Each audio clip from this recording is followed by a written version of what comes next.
its unique things about it.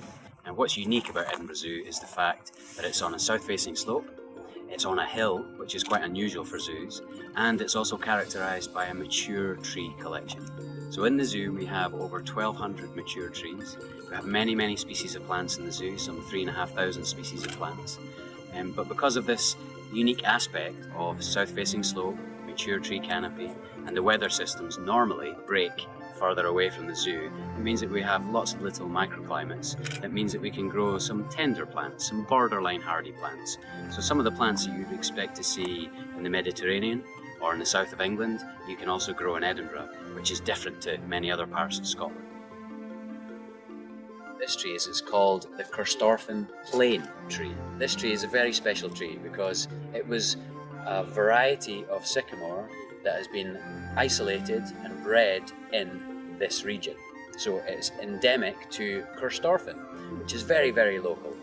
The other interesting thing about the zoo is its history, its horticultural history. So on this very site, a long time before this was ever a zoo, when the house behind me was called Corstorphine Hill House, and this region is called Corstorphine in Edinburgh. So there's been a long horticultural tradition and history on this very site, long before it was a zoo. The zoo community is a wider community. They're bred all across Britain, all across Europe.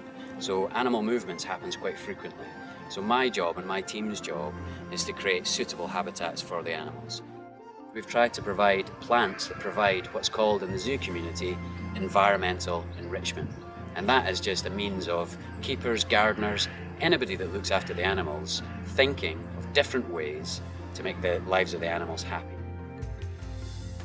Gardens are all about change, and my role is to manage the change. So in that respect, yes, there are always plans, there are always changes happening to the garden. For example, this year we've planted 500 new trees. We have an annual tree planting program because the whole character of the zoo is dominated by mature trees. So my responsibility is for many generations ahead of my time. I have to think about all the other gardeners that will be here for the next 100 years or 200 years, or for the landscape, hundreds and hundreds of years. We have to be mindful that when you're gardening in the landscape, you're a steward of the land. You look after the land for future generations, which is all about sustainability. It's sustainable thinking. So to maintain the character of the zoo, we've always got to continually think of the future, bringing new plants in, changing the species, introducing more interesting species, creating an area of beauty in the city. So it's always about change.